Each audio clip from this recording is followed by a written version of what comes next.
video-focused review show about UGA football. I'm Nathan J. Lawrence, or Nathan, your ladies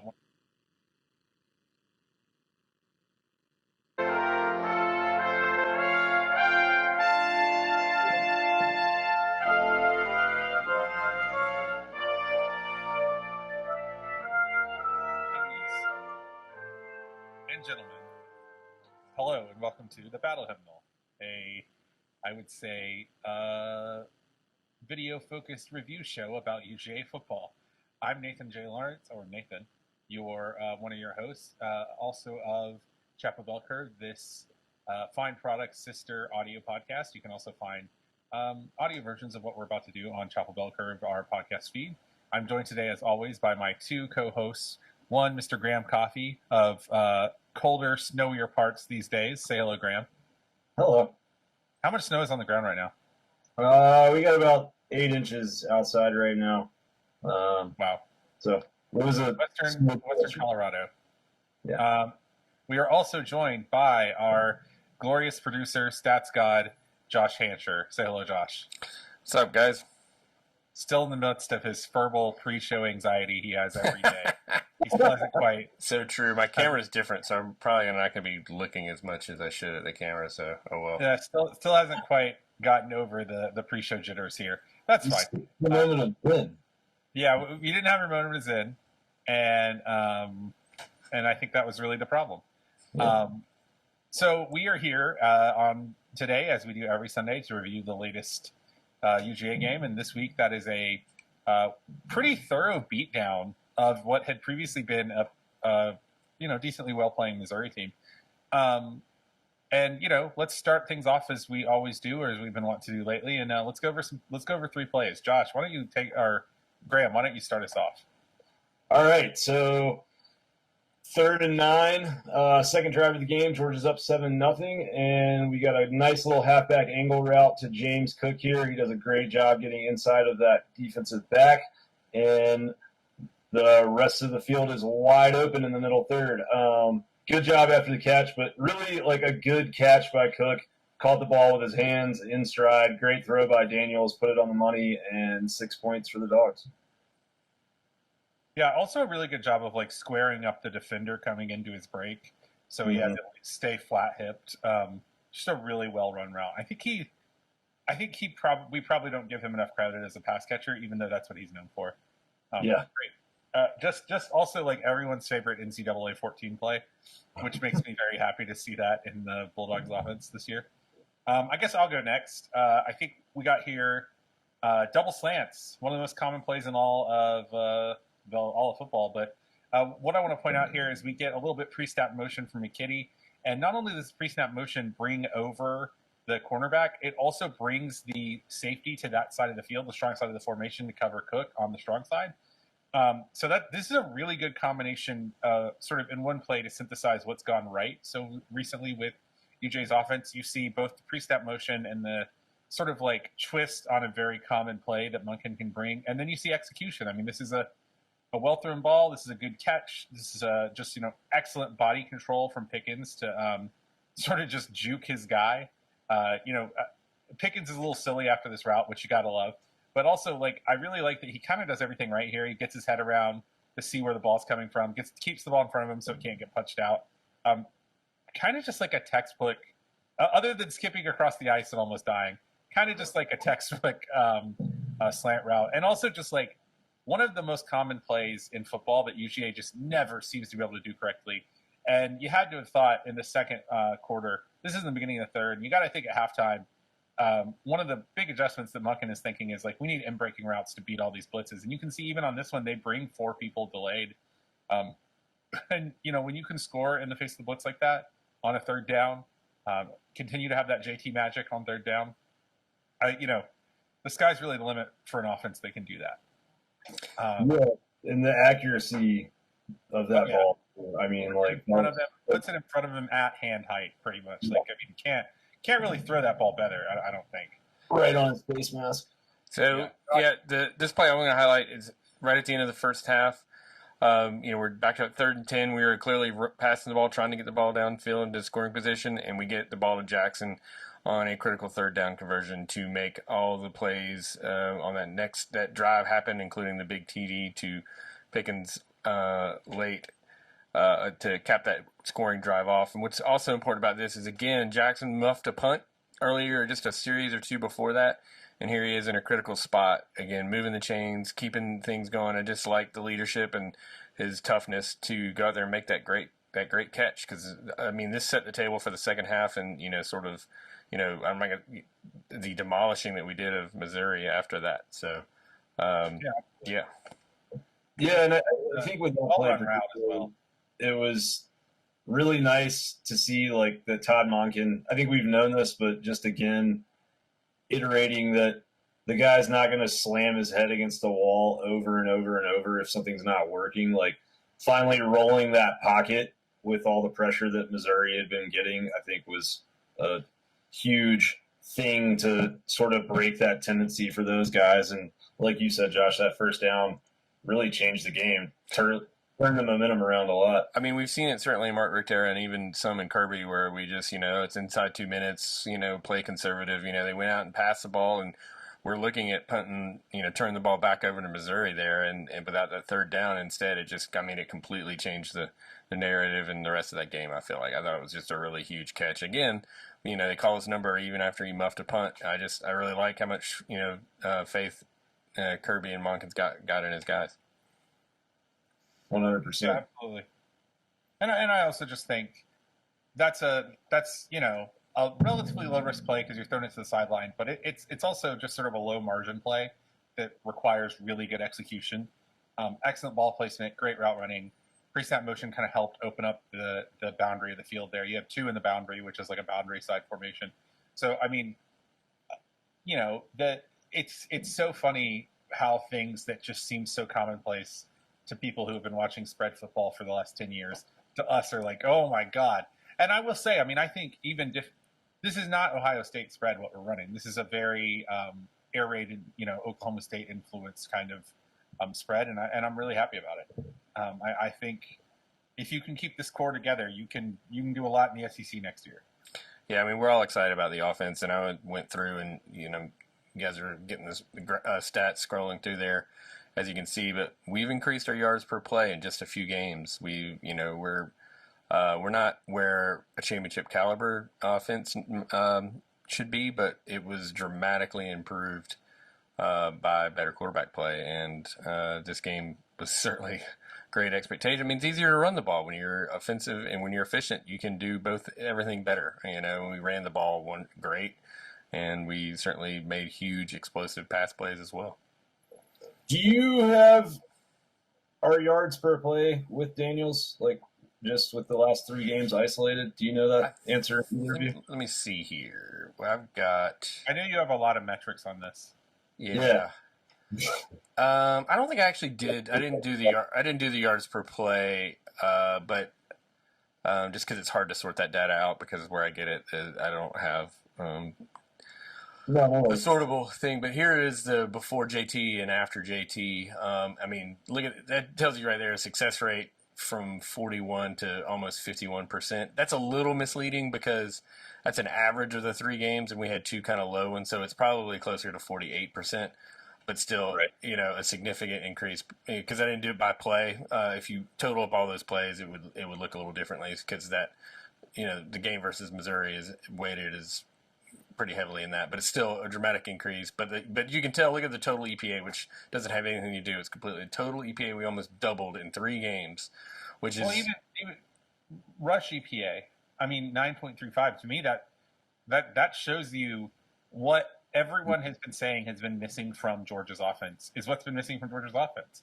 Teams cannot put 9 in the box against us.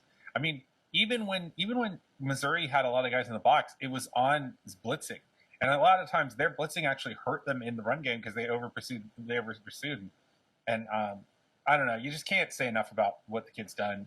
And what I saw, I don't know if you guys noticed this, but like he's actually getting better in the run game. Like his delays and his mesh points, and when he gives up the ball on those read options, he's really getting good at it. He hasn't kept it, which we're not going to ask him to keep at it. But even just like being able to run that lag and just like acting like you're going to keep it, it matters. And because the threat from JT Daniels is not that he's going to run on you. It's that he's going to throw a pop pass over your head. So if you're a crashing defensive end, I mean, just can't say enough. I mean, I continue to just be like agog because I thought it would be different. But did we think we'd double EPA in fewer games? Yeah, right. No. I mean, I think we thought he was going to be really, really good, but I think all the ways that he's made this offense better that don't involve him throwing the ball are the things that I didn't really account for or consider.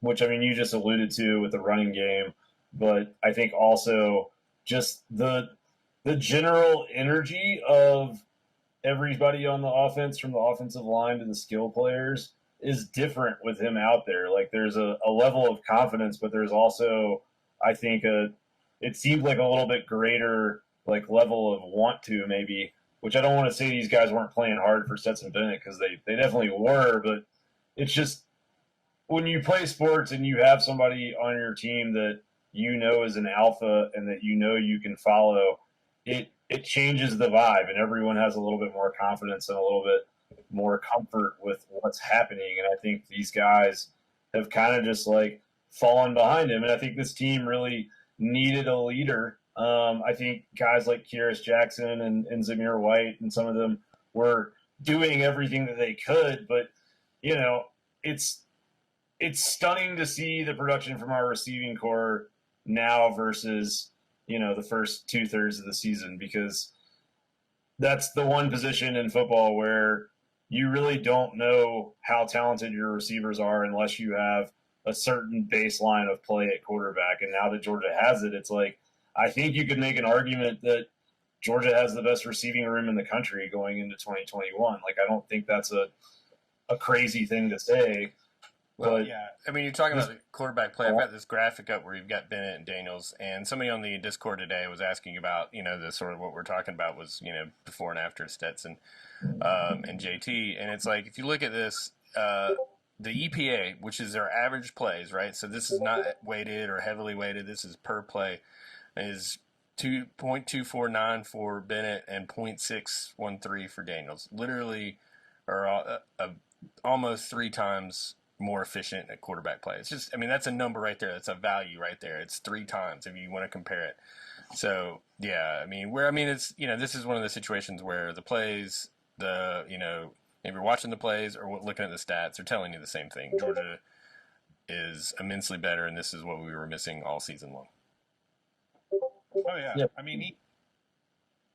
You cannot, this is just the way football is played, and I'm so hopeful. I pray to the gods above, to the God, whatever your deity that you pray to. I just pray that Kirby gets this. This is the way football is played. And I think intuitively, I think at some level, Kirby's always gotten it. He was around Alabama when they had good quarterbacks, but I don't think he fully got what a competent, good quarterback could do. I really don't. And because what a good quarterback could do on 2012 Alabama is very different to what a good quarterback could do in 2020. I agree with what you're saying to an extent, but I would argue, I got kind of frustrated with the narrative halfway through the season after the Alabama and especially the Florida games of everyone kept bringing up the Nick Saban quote of good offense beats good defense in this day and age, which is 100% correct. He's right about it. And everyone brought that up in the context of clearly Kirby Smart doesn't know that. And I think he does. He brought in Todd Monken to run a totally different, more modern pass offense. He recruited Newman and Daniels, but neither of them were on the field. And I think in the first half of 2020, we saw the play design that said, okay, Kirby gets it. He's not trying to run the ball 60 times a game. He will if you let him, because any coach will. But I think he gets it. I don't have any concern that we're going to go into next year and things are going to be buttoned down and he's going to squander all of this offensive talent. Even if Monken was to leave, I think that he gets what Georgia has to have. And, 85, 90% of the games we play, we don't have to to run that kind of offense. But like when you see the Alabamas or the Floridas or the Clemsons or Ohio States of the world, like you've got to have that firepower. And what's exciting is that Georgia does have that firepower now. But I think he has evolved as a coach, and I think that's exciting. All right, so what's next? We want to take a victory lap, don't we? Oh God, yes. God, Always. So far. All right, so Nathan, you said in your prediction with Nate of Rock M Nation that we were going to run the ball down their throats. So you want to talk us through any of these plays here? Yeah, this is like just pull power to the backside of the formation. Outside power, basically. I think this is duo, maybe. No, duo doesn't have pull. It doesn't matter. It doesn't matter. You see Let's just. You see an off balance fine with a pitch.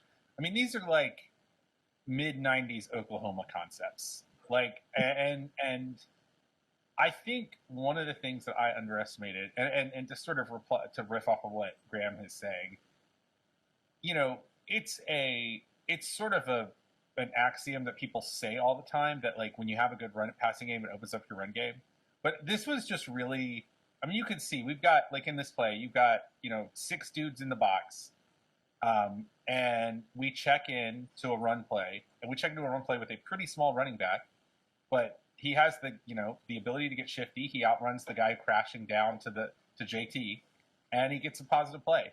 And it's just plays like that where when you have to crash JT because he can hurt you, or when you can get your guys out in space and they don't have 10 guys in the box, like this one to White, and you're just going to be successful. And this is sort of like, I would say that this is the strategic version of the tactical problem with a two-way go. So like when you're in the pass game and you have a receiver that can go in 2 directions and the cornerback has to guess, like this is what this offense is doing. Like every play for the defense that they face is a two-way go because they're a lot of things are working.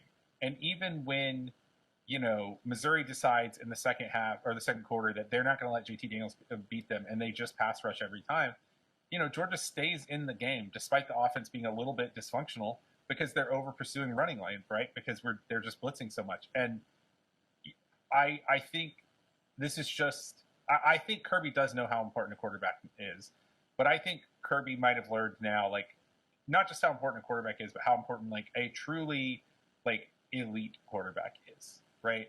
This is not a to be clear, JT Daniels is not having a Jake Fromm year.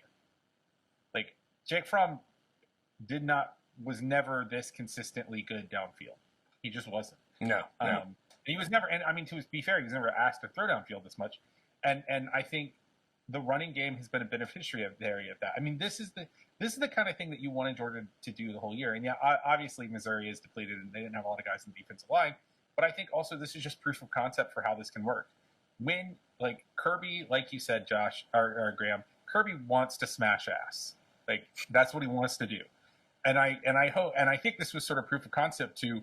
If you can throw down the ball down the field, you can do that. You can be like football's versions of the Houston Rockets, right? Where you're either doing layups or pitching up threes from 40 yards or from 40 feet, right? That's what Georgia's doing right now. We're either running the ball up the gut successfully or we're throwing deep, and it's working. And that's like as long as both sides are working, you're not going to lose many games, right? And obviously part of my guess on this was just that Missouri had like 4 healthy defensive linemen, but I also think just more holistically that this was a really good time for the program.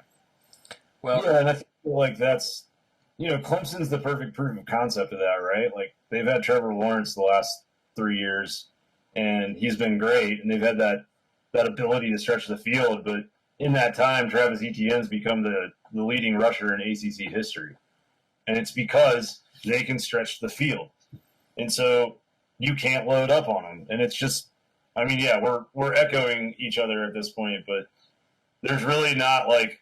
We can't stress enough the fact that you're right. Like Jake Fromm was never strong enough with his arm or never was – the scheme never had him throw downfield enough to pull these guys out of the box, and now they are. So.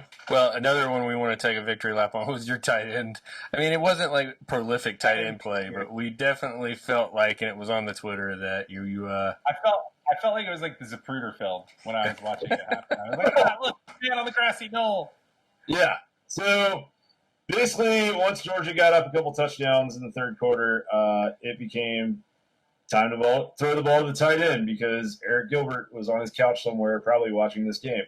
We attempted one in McKinney there. This one was exciting, all the way downfield to Big Darnell. I don't really know how you cover him. He's 6'7", and he runs very well for a man of his size. And he has hair. Yeah. I mean, the hair. Yeah. I mean, the Missouri defender got his hand in there to break that ball up, and he basically just double catches the pass. That was exciting. And then basically it was kind of the Darnell show for a couple drives there. Yeah, they get right back to him trying to get him a touchdown here, but he draws the PI. Yeah. So well, and the thing is, like, that still looks good to Gilbert because, like, what you're saying is, look, we have tight ends that, like, deserve a PI, and we're going to throw the ball to them. Right, and obviously, like, my thing with Washington is that if Georgia ever finds themselves in a Hail Mary situation, dude, that's your guy. Yeah, like you put him, single him up on one side and run the bunch to the rest of the other side of the field and see what happens. But what I think critically, 2 out of these 3 plays, there were 2 tight ends on the field. Yeah, and that's exciting too. Like, I think that's extremely exciting to see us have a 2 tight end offense. We haven't really seen that in Athens other than like goal line situations since Donnan had Randy McMichael and Jermaine Wiggins. And that was a prolific pair. But yeah, I would love to see Darnell and Eric Gilbert next year. That would be disgusting, and it would just be an embarrassment of riches to go on top of every. Like, at this point, I feel like with a lot of the teams that Georgia's going to face, Todd Monken could probably be like, okay, like, we're going to get Darnell 150 yards today, or we're going to get Jermaine Burton 150 yards today, or whoever they pick, and could probably make it happen, honestly. Well, and then, we were talking to Nate Edwards from Rockham Nation and covering Missouri and stuff, and I had picked out the flea flicker, and he was kind enough to share with us that he throws it a lot, so it wasn't all good news because we ended up getting beat on this one. But here it is. We knew it was coming, and I think we kind of questioned that. Why didn't Kirby know it? Wasn't exactly a flea flicker, but it was a trick play that was that set up their first touchdown, and we just didn't do a very good job covering it.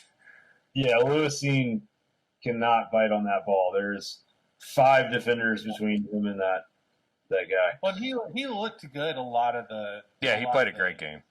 No, for sure. Really good, but I mean, I think this is just one of those, like, a young player, right? And I mean, and to his credit, like, Monty probably overbit on that as well. But yeah, Scene in particular is the problem. Way over.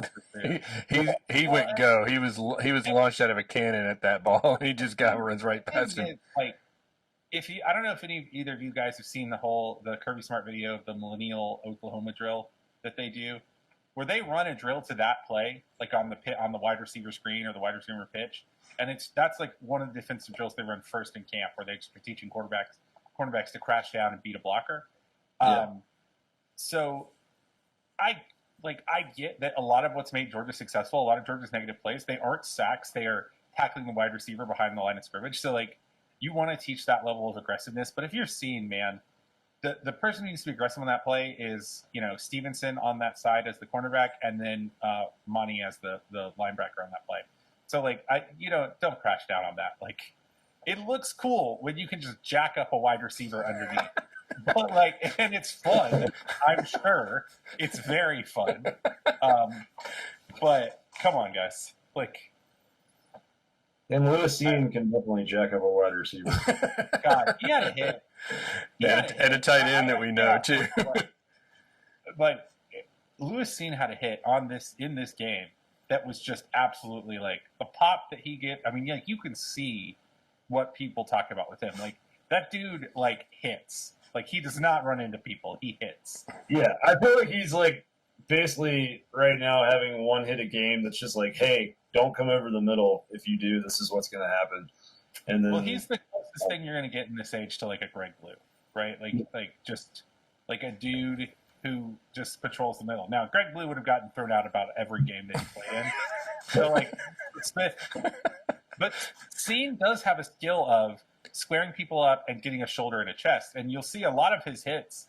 I mean, they're clean hits, and it's like you might be dislocating the guy's clavicle or whatever, but you're not like it's not helmet in any sense of the word. I mean, he is really like that Seahawks like rugby tackle that the Seahawks are so famous for. Like he is good at it. Like he knows how to square up. He gets his feet underneath him, and he just like I don't want to use the word launch because we associate that with the target, but he's moving when he comes in. Like he's actually the Seahawks thing is a great analogy because he like body type and play style is basically a baby Cam Chancellor. Like that's a great NFL comp. And I definitely like and I don't say this in anything negative to Richard, who God knows this is a pro Richard podcast. But like the high point of Richard was like his ball skills were ridiculous. He can freelance, right, of LeCount. But the low point of LeCount is, I mean, it's no secret he's a shoulder tackler. Like he's not a very clean tackler, and it's actually kind of nice. We're going to lose a lot not having Richard because we're just not going to have as many safety interceptions probably. But just having a dude who will just, I mean, should that targeting call against Florida have been called? I don't know. Like on the one hand, by the letter of the law, probably, but on the other hand, I don't know what you're supposed to do if you're seen in that situation. I mean, it was I think it was targeting. It wasn't dirty, and it's not one that necessarily bothers me because you're right. It probably was targeting. My bigger question is just like, what's he supposed to do? Yeah, what's the goal there? Like, what do we want? I don't know. I mean, I think deep crossing routes and deep ends, especially deep in routes. I don't know how you solve that problem because the guys doing it are only going to be getting faster and heavier, right? I mean, Kyle Pitts would have been playing like running back probably 25 years ago or something, like or wide receiver. I mean, like there just weren't guys like him because you couldn't put enough food in anyone in the right way. You didn't have seriously, like people are bigger now than they were in the 60s or 70s even, and so like that's not really a problem that's going to go away. But anyway, anything else happened yesterday? Oh yeah, you guys want to talk that? There was something. I'm currently not wearing shoes, like a certain tight end of LSU. Do we want to talk about the Florida LSU game? I mean, yeah, we definitely do because I thought that Florida was a shoo-in to go into the Alabama game with a chance to make it to the playoff, but guess not. You can't. Well, they've all been used, but they're still funny. As a Georgia fan, I understand a soul-rending defeat. You know, there's something about it where it just like the laces tighten around your heart. You just no. I do actually have like a serious take on that, and it's that we have spent a lot of time, I think, like in the off season especially, calling Dan Mullen a clown and talking about like how he's overrated as a coach. And I do think that game last night kind of, if you're a Georgia fan, like it should make you feel happy that you have Kirby Smart. And yes, I'm aware that Florida beat Georgia this year, but a few things. One, on the broadcast, the announcers mentioned that when they met with Mullen the last week before the game, that he said that he felt like even if they lost to LSU, that they would make the playoff with a win over Alabama. So, like, that's a total mentality difference between a guy who's thinking like that and a guy like Kirby Smart who has his team, you know, practicing, doing their walkthrough in a strip mall in Columbia, and fired up to play, and a ton of NFL talent, and nobody's opted out. Where you had Florida players, doesn't matter. I would say, you had Florida players before that game that were tweeting that they were going pro next year because it was their last game in the swamp. So totally different mentality. But the reality is, like, Dan Mullen is not a disciplined guy. As a play caller, he's a top 3 or 5 play caller in college football. As a CEO, he might not be top 50.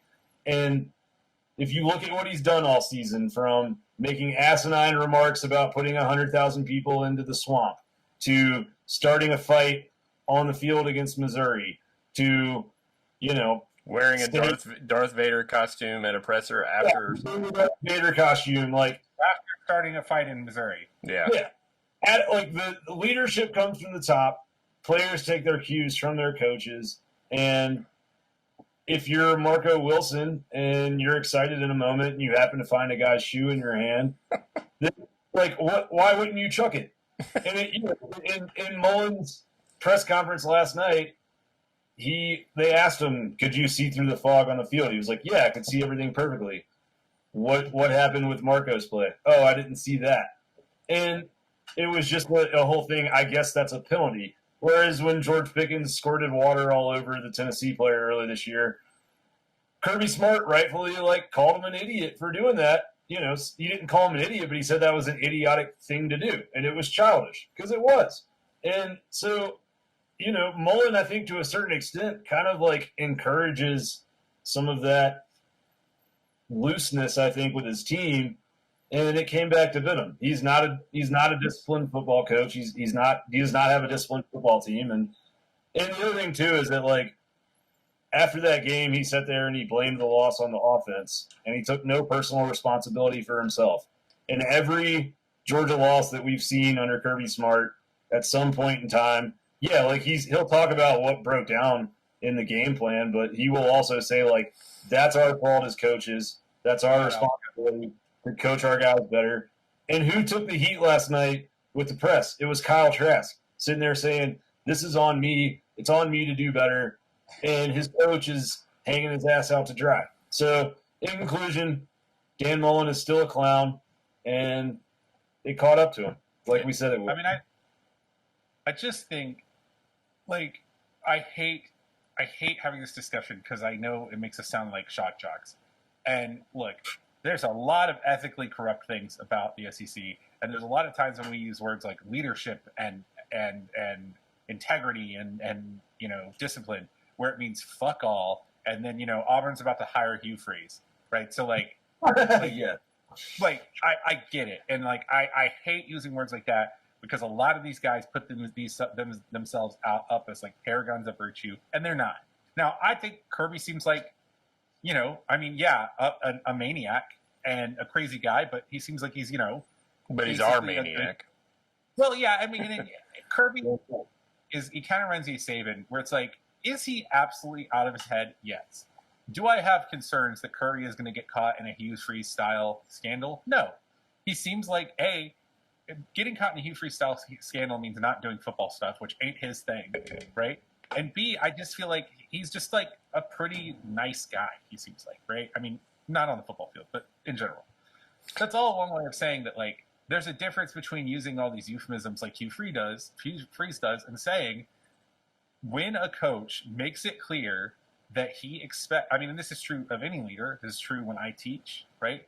When you make it clear that this is the expectation and know every time it happens, no matter if it's a big deal or not, I'm going to crawl your ass when it happens, that thing will happen. And that's the way it is in the classroom, right? I'm trying to get kids to wear masks every day over the nose and mouth. And the only way to do it is every time a mask comes down, you say, hey, put your mask up every time, even though it pisses you off and it's a lot of work, right? And I'm not saying Mullen doesn't work hard. I'm just saying, it's clear that he has not put that work in because, Pickens is a great example. Has had some problems in the past, right? But I kind of feel like Pickens right now, every time he thinks about doing something stupid, he thinks about all the stairs he had to run, right? And that, there is a clear difference in, like you said, the CEO side of it. Mullen, it's just be a better leader, dude. First of all, and this, I don't want to rant too much about this. I realize I already have. As a teacher, it pisses me off so much. It pisses me off because you are what your kids produce, and that is you, right? If I have bad EOC scores, nobody would come to me, which I don't, by the way. Nobody would. I'm just saying, if you want to look up the CCRPI for Commerce High School and the 9th grade English department, I am the 9th grade English department, and so if you want to look at those numbers based on the statewide averages, that's just me. I don't have that. I don't have that metric pulled up yet. Sorry. If you want to, I'm just saying that you could, and that I'm predicting that a Buford level with non-Buford materials. Anyway, that's neither here nor there. But I mean, ultimately, if I had a bad year on EOCs, I could not say, well, my honors class just kind of sucked this year. Because ultimately, I couldn't. I know. And so it's such a clown thing to do. And look, I don't ever want to say something nice about a Florida quarterback, but Trask doesn't deserve that. He's trying to go to the NFL, man. No, he's not getting paid. And I feel sorry for the kid that threw the shoe, Marco. Let me just pivot just a little bit, because here's a couple things. I think it's really, really awful that the ACC just mailed it in, literally mailed it in. They got their 2 teams and they shut down the season for them, and that Florida had to go play LSU. That was a meaningless game in the standings, and I think the way that Florida and the SEC did it is the right way to go. You just don't mail it in and just be like, and ACC should have an asterisk beside them. They should have to play every game. And also on my soapbox is that it's not a playoff. We cannot call this a playoff. It's a 4-team BCS. It's a 4-team beauty pageant. And I do think that if Florida beats Alabama, they are deserving of the playoff if the rules were set up where you send your conference champion. I don't understand why we call this a playoff. You should be able to win your conference and be guaranteed a spot. Now, the problem with that is there's 4 teams and there's 5 Power 5 conferences. And it's ridiculous. We should just make it a playoff and make you earn your way in there. It's just so stupid. And then, you're not playing meaningless games. So while I get immense enjoyment out of the pain and suffering of my fellow college football fans to the South, I think it's stupid, and that it's like you shouldn't be able to. It's just a beauty pageant. I'm so sick of it. Let's expand this thing to 8, whatever it takes. You should have every team should have a chance that plays that plays FBS football should have a chance to play in the playoff. It's a combination of resume and beauty, right? Because if we were just going off who we think the 4 best teams in the country are right now, I honestly think you can make a very strong argument that Georgia, even with 2 losses, is probably playing as good a football as anybody right now that JT Daniels is on the roster. But they lost 2 games. They don't deserve to win a national title, and that's fine. Yeah. You know what I mean? And A&M deserves it over as much as, especially if Notre Dame, if there's if you've got 3 1-loss teams that are currently ranked 2 and 5th, 2nd and 5th, A&M, Clemson. If let's just say Clemson beats Notre Dame, at that point you've got Clemson with 1 loss, Notre Dame with 1 loss, A&M with 1 loss. Tell me who doesn't deserve to be in the playoff in that scenario? The team that didn't have to play all their games. Ohio State. Let's not even go there. But and the thing that pisses me off about it is pretend this is a non-COVID year, which you can't. But just you have this situation in a non-COVID year, if we're talking about resume, the team with the best resume outside of the top 3 is probably Cincinnati. Yeah. Right. Because I don't know how good Texas A&M is. They're good. And so they're good. They are. I don't want to prosecute this argument. I think they're about as good as Kellen Mond is, which means sometimes they're a top 4 team and sometimes they're 6th in the SEC. But they proved it. But I guess what I'm saying is at this point in the year, has Florida proved more than Cincinnati? No. No. And I don't know. It bothers me because would Alabama beat the hell out of Cincinnati or Coastal Carolina? Probably. But it'd be really funny to watch Nick Saban turn a deeper and deeper shade of purple as Coastal Carolina ran for 300 yards or whatever. They'd probably still win, but that's not the point, right? Right. I don't know. We're never. I guess the whole thing to me is you're never gonna 100% get the best team. You're gonna get some combination of the best team and the team that's the hottest and the team that gets the right breaks, and the team that has good injury luck. So you might as well have something that's enjoyable and doesn't leave people out. And I agree, Josh. Tournaments don't always. The best team doesn't win tournaments. They don't win the NFL tournament, the playoffs, right? I mean, that's what makes Tyree, whatever his name is, the catch against the Patriots so great. That's what, yeah. That's what makes when a 3 seed goes out to a 14 seed. That's what makes them great. The number 1 overall seed doesn't win the March Madness every year. That's what I mean. But it's a tournament that's what just drives me crazy. I mean, it's like subjective and stuff. And do I think that Florida's one of the best teams in the country and can win it all? No. But I think it's ridiculous that they were eliminated in a meaningless game that Clemson and Ohio State's a little different because they didn't really have any choice because the teams they were supposed to play didn't show up. But I mean, the ACC literally shut it down. They shut it down for a team that's not even in their conference. It's just all right. Yeah, no, I feel you, and I mean, I agree. I think from a Georgia perspective, I think the interesting question with all this, though, I mean, assuming that Florida loses to Alabama next weekend, which I think they probably will, but we all thought they were going to beat the shit out of LSU, and that didn't happen. So, to your point, like, it has to happen on the field, and that's how you earn your way in. But my thing that's curious is just, like, perusing Twitter and message boards last night and this morning. Like, Florida people are pissed, and they're fed up. And, we've watched them kind of defend Dan Mullen, and he's sort of been in this honeymoon phase because he's in year 3. But it seems like that might be over after last night, and there's a lot of people asking a lot of questions. The biggest one is that, like, is he another Mark Richt? And I think that if you look at this team where they lucked into Kyle Trask, who was in their program for a long time, and they were never going to put on the field because there was a loyalty to Felipe Franks, and then they all of a sudden find this transcendent level of quarterback play because their offense has been operating at a level that is right up there with 2019 LSU. It is. Like, it's in that same stratosphere. And the fact that they're going to go to a bowl game likely with 3 losses with that, like, I don't know how you can observe that program from the inside or the outside and think that it's going to get better next year or it's going to get better anytime in the foreseeable future. The recruiting isn't there.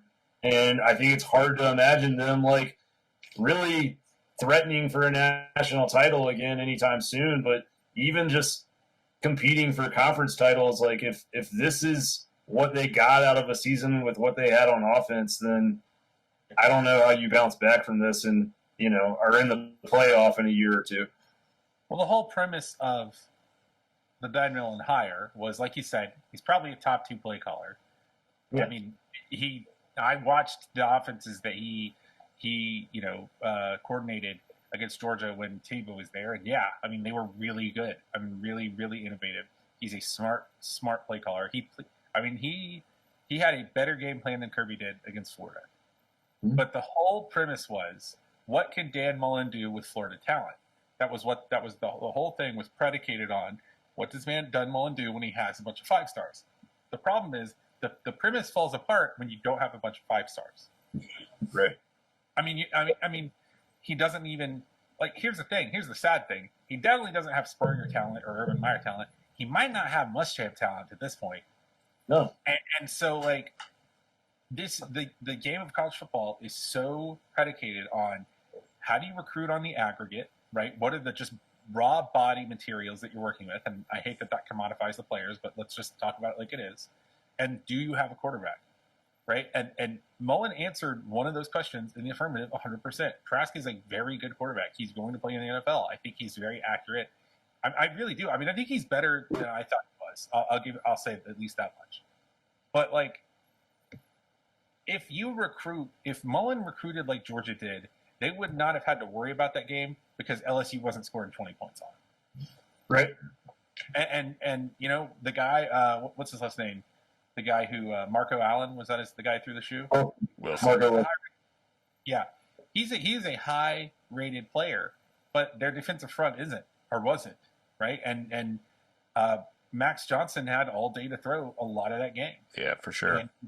And so, like, the whole thing about throwing the shoe doesn't matter because you should have been up by 10. Throwing the shoe doesn't matter. And yeah, if they get an extra 3 points off of it, like, yeah, you just win by 7 instead of 10. And it's like, whatever. And I don't know. I just don't. There's a part of me that's just happy that he's the coach. Yeah. If you're Florida, like, I think he's like Helton at USC. Stephen Godfrey, if you listen to Split Zone Duo, which if you're going to listen to a non-UJ podcast about college football, is the one you should listen to. It's excellent. Stephen Godfrey has talked a lot about how, like, coaches have told him that the best thing that can happen to the rest of college football is for Helton to keep being the coach of USC, because he is not recruiting LA. And the best thing that can happen to Georgia football is that you keep having a guy in Muschamp who's going to lose battles for 5 stars. And he's going to win some, and he's going to win some for 4 stars. But, I mean, currently Georgia is running this, like, again, conspiracy levels of Zapruder film style recruiting campaign for Corey Foreman and Mason Smith, the 2 of the top rated prospects in the country. And they're recruiting against LSU, Clemson, and USC for those 2 dudes, and not Florida. Right. And that's the whole game. Like, that's fine. I'll lose 1 out of 3 if it means that I'm going to have a systemic talent advantage, like, until he's not there. Well, and I think that, like, Mullen is goofy and not, like, naturally endearing probably to 17 and 18-year-old kids, first of all. But I also think that, like, he is arrogant enough and self-confident enough that he thinks he can scheme his way out of any problem. And so I think that's how recruiting becomes maybe not as big of a priority, because it's like, well, I'm smarter than everyone else, and I'll call the right play at the right time, and whoever I got out there will make it because my scheme is going to be so good. And sometimes that's right. That's Mike Leach's problem. But not every time. Well, he's Mike Leach with a better system and a slightly better recruiter. That's what he is. I mean, because that is Mike Leach's problem, right? He's Paul Johnson, right? And you can't do one side of it at the highest level. You can do it at Mississippi State and Vanderbilt. You can do it at Washington State. But, like, when you get to a place where winning is predicated on having more 5 stars than the other guy, it stops working. Right. Oh, I feel like that was a very ranty episode for me. I liked it. And I apologize. We kind of cut loose at the end. It was fun. I enjoyed it. All right, ladies and gentlemen, anything else from you two, guys? Nope, I'm good. Bye-bye, Gus Malzahn. We loved you, and we'll miss you. Thank you. I will miss you and your high school offense with only 6 plays. Bo Nix isn't good. That's my conspiracy theory.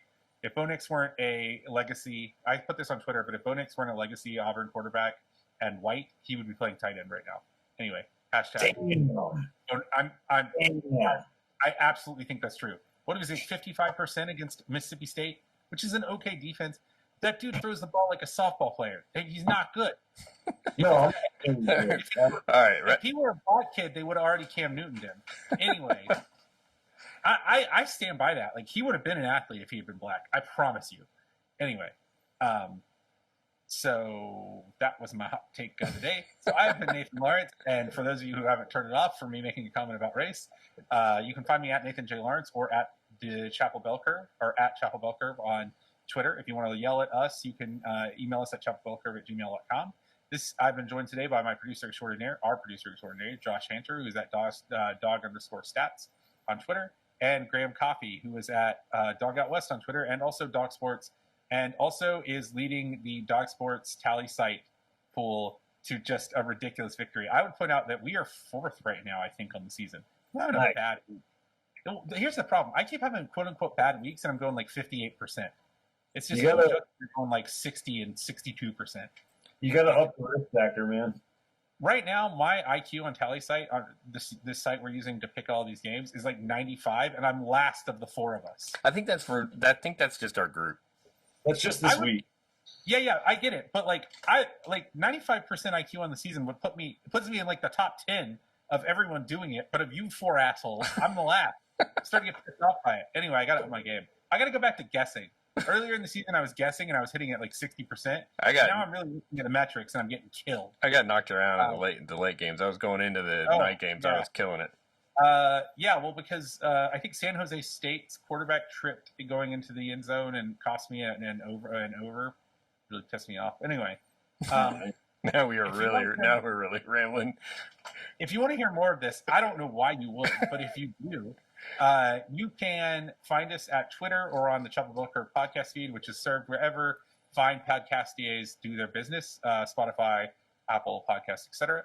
If you really want to support us and you want to join an awesome community of really fun people, you can check us out at patreon.com/Chapel Bell Curve, where you can get access to our Discord, which is just a great group of people.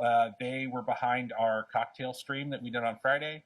And it's a really fun time to have a group of friends that you can hang out with, even if it's virtually, because there ain't a lot of that going on right now.